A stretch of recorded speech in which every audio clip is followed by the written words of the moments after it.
Hey, what's going on YouTube? It's a CJ. We back in the flesh once again for a reef update on the Be Easy Reef. I would guess you could consider this the 6 month or so update since the tank has been running since I started the cycle. Yeah, it's maybe 6 or coming up on 7 months maybe. So I just want to kind of recap some of the things that are worth recapping during this journey on this tank, during my, return to the hobby after a 4 year break. Mistakes were made, so I guess we can consider this my Reef Tank Confessions. That's what we're going to call it. That's going to be the title of this episode during the build playlist. So this is going to be an official entry into the playlist for the Be Easy Reef. And if you're new to the channel or you're not familiar with it, it should be around 23 or 24 videos now. Go back to the beginning. You can see the unboxing, the building of the tank, the aquascaping, the cycling, the quarantine that I used to have right here on the wall that I don't have anymore. Um, Adding the corals, just everything up until this point has been documented, including some of the issues. One of the major issues, I've actually had two major tank issues that have cost me lots of money and corals. The first one is going to be the battle I had with Linkbaya. Now, if you got a chance to go and watch that, go and watch that Linkbaya video for all the details on how I ended up diagnosing it. With help of fellow YouTubers in the comments, helped me diagnose the issue. With fellow reefers on Instagram helping me fix the issue. I mean, it's all documented in those videos, so go back and check them out. But that was the first major tank event that cost corals. Ended up poisoning the tank by killing off the Linkbaya too soon without manually removing it. That's the long, short story. The second major issue I've had was recently, was related to baking soda. That's right, soda ash, whatever you want to call it. I ended up using the baking soda from the grocery store, which has been around in the hobby for years, as far as a method of raising your alkalinity. After following the BRS calculator, wanting to have my tank's pH go from around 7.3 to closer to 9 and slowly trying to buffer it to that point. There was a mistake somewhere that I don't know where it happened, but the first day I went from 7 to 8, and the second day it went from 8 to 11.3. And by it, I mean my alkalinity. As you guys know, in a reef tank, that is a major swing. My goal was to only raise the DKH around 0.6 to 1 DKH a day till I got to my point. BRS recommendation is no more than 1.4 DKH per day or 0.2 raise in pH. So as long as I was below those limits, I felt like I was safe. But somewhere along the way, between the dose of day 1 and the dose of day 2, I had a huge spike. And that spike was pretty costly. And by costly, I'm referring to a majority of the SPS that were on the archway. Some of those really nice frags that I ended up getting from West Coast Reefer did not survive that swing. All of them didn't go up in smoke, but a few of them did. I lost a pretty good chunk of my acros that I had in the tank related to that. And understanding what happened doesn't make it less frustrating. This tank has been a challenge coming back to the hobby, but those are the only two major events that I can say are worth noting that cost me corals. So I guess you want to call those the confessions. Those are what it's going to be. Now, when it comes to how I started this tank, that is going to be something else I'm going to mention. Starting this tank off with all dry rock, starting it off with the Aquaforest rock, the Aquaforest biofill, the Aquaforest hybrid salt. Pretty much, this tank is still powered mainly by Aquaforce products, but I believe I had the wrong application. Specifically, when it comes to the hybrid salt, and the way I started this tank, that hybrid salt is a probiotic that is meant to lower nutrients. It's meant to, keep those things under control. But I am pretty sure at this point it is not meant to start a reef tank with. Even though I have this tank heavily stocked, during the beginning stages, I was having crazy issues with bottoming out, nitrates, phosphates, 0 on test kits. And that was an issue that happened and became worse and worse as I was doing water changes on the tank. They recommend only doing 10% changes. I was doing probably a little more than that, a little more than I should have on this system, along with running the Algae Scrubber. I do have the Santa Monica Filtrations Rain2 Algae Scrubber on my system as well. Um, I've used that before. I'm 120 gallon, very effective. It grows algae, it does its thing. But between those two methods being on the tank too soon, I believe that led to bottoming out nutrients. I believe that led to stopping the tank from getting dirty and being able to balance itself out, which ultimately probably opened the door for the Lingbaia issue in the system. So if I can do this again, even though I seeded the tank with the biofill, which included bacteria, I seeded the tank with live rock rubble from the LFS. I did everything I could as far as seeding the tank with different bottle bacteria, Mycobacter 7, ATM colony. I did all kinds of things that I thought were good, thought were building the biome in my tank, when ultimately there were not enough nutrients left to even build from, if that makes sense. So, I had multiple sources of carbon dosing, export going all at the same time. So if I can do it again, definitely will not run the scrubber right away, first, foremost.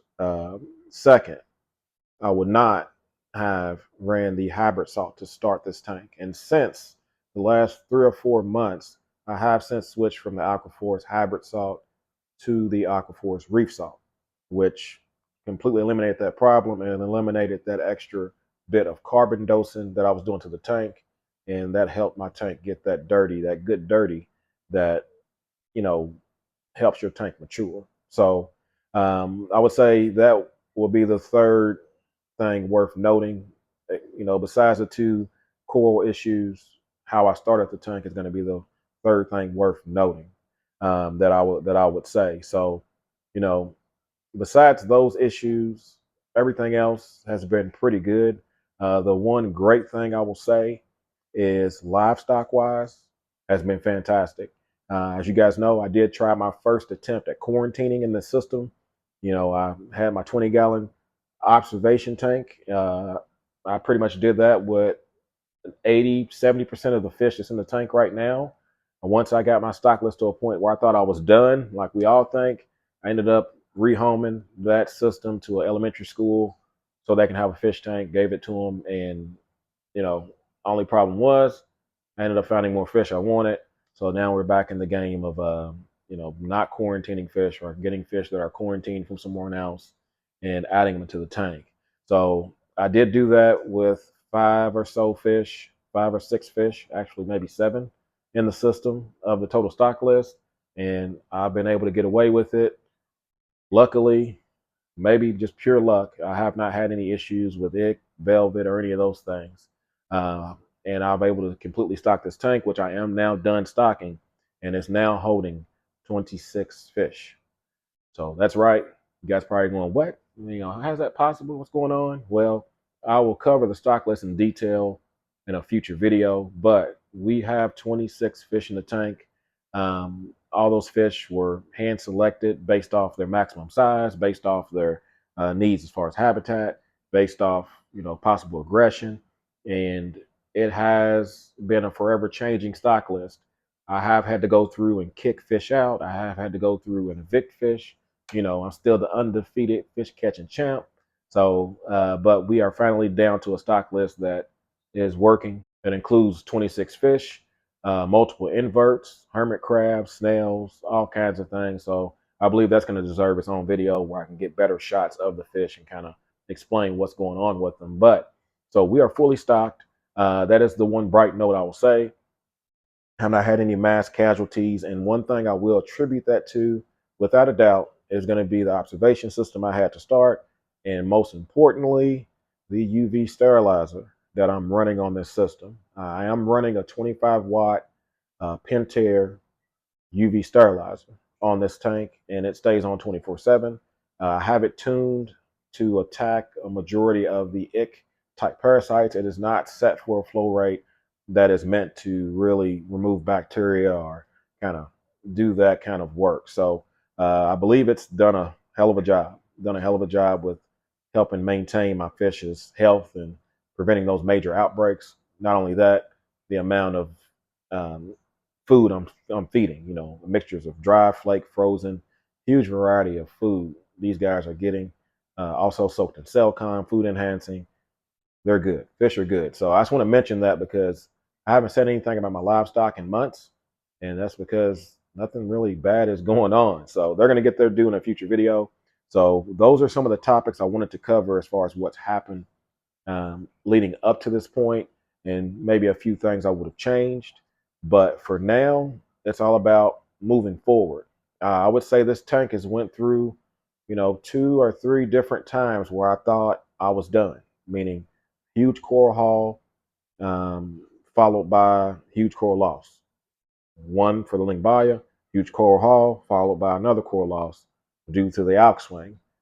We're on round 3 of a coral haul and stocking the tank, and me wanting to get to the point to where I'm done adding and focus on growing. So that is the version that we're on now. And every time I get to that point, the tank looks good. It's exciting to look at, and you're just waiting on the next issue. But for now, I feel like we may have gotten to that point. So for those that are wondering what is going to be the master plan for the Be Easy Reef, well, for now, it's probably going to be still mixed reef, but each time we've had an issue with SPS corals, kind of gotten a little gun shy with adding the same amount back to the tank. And I've slowly been filling that real estate with easier to keep corals, pally, zoanthids, leather corals, LPS corals, um, those kind of things that I know I'm comfortable with.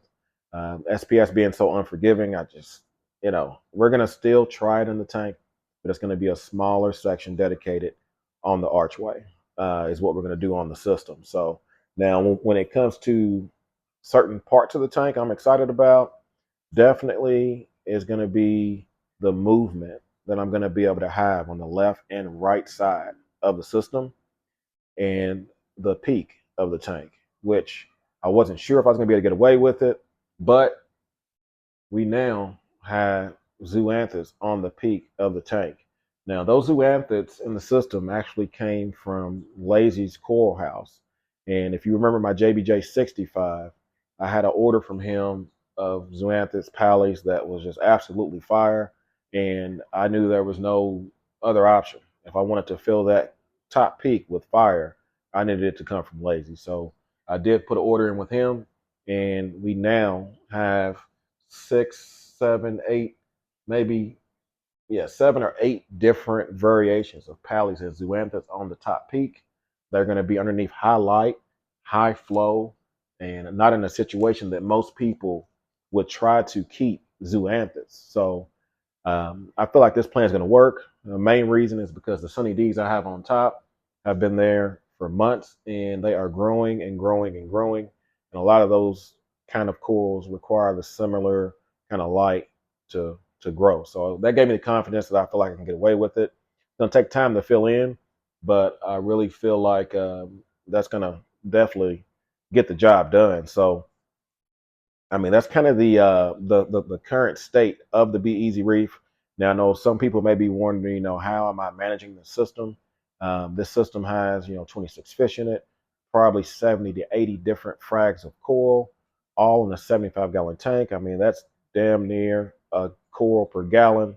So, as you can imagine, managing nutrients, managing consumption is definitely major in this system. So the best way I've been able to monitor that is going to be with the introduction of the Neptune Trident on the Apex. That definitely has been a major player in tracking this tank's parameters as far as alkalinity, magnesium, calcium, the consumption, and actually being able to catch the drop before it happens or as it's happening, instead of waiting on me to do the manual test with the Hannah checker. That definitely is the cheat code like no other, if I was to be honest. I've never had one before, and now having one, I'm like, man, would have made things a lot easier when it came to the issue I had with the baking soda. Maybe that would have helped slow me down on that.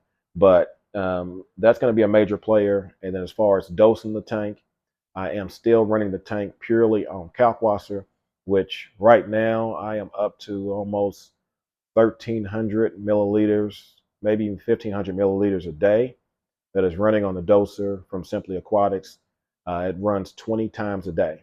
So it was every hour, 24 times a day, but I had issues with the dosing and the trident happening at the same time, and I was not able to get consistent readings from the trident due to that. Regardless of them being in different compartments in the sump, it still just didn't work. So I have given the trident an hour window between dosing so it can get its test done, and the tank doses from that point. So we're going to stick with that plan until the kalkwasser hits the maximum evaporation of my tank. I don't want to go with a calc slurry or any of those things. I feel like kalkwasser up to its maximum saturation is more predictable as far as what's going to happen when you use it. I just don't feel safe with the slurry yet. So what we're going to do is we're going to combine kalkwasser with 2-part from BRS. So the kalkwasser is going to be the baseline of what's running the system, and the 2-part is going to handle whatever is left after the kalkwasser hits maximum evaporation, maximum saturation.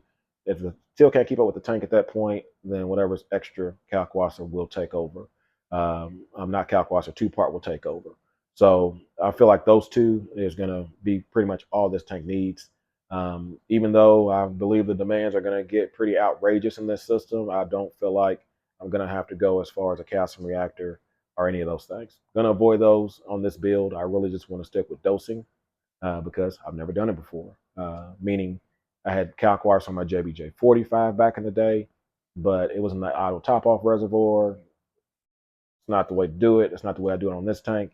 But I've never really ran a full established system full of SPS corals and just the amount of corals I have in here with dosing. So we're gonna try it. That's what this hobby's about, and that's what we're gonna roll with as far as the dosing. Now, when it comes to the flow in the tank, as you guys see, we got 2 MP40s, and we also have introduced a new pump on the other side of the tank, and it's gonna be the Orbit. The Orbit pump from AI, Aqualumination. It's going to be their version of the gyro pump. I'm going to do a review on that video here in a few weeks, a review on that pump here in a few weeks, but definitely tons of flow in the system.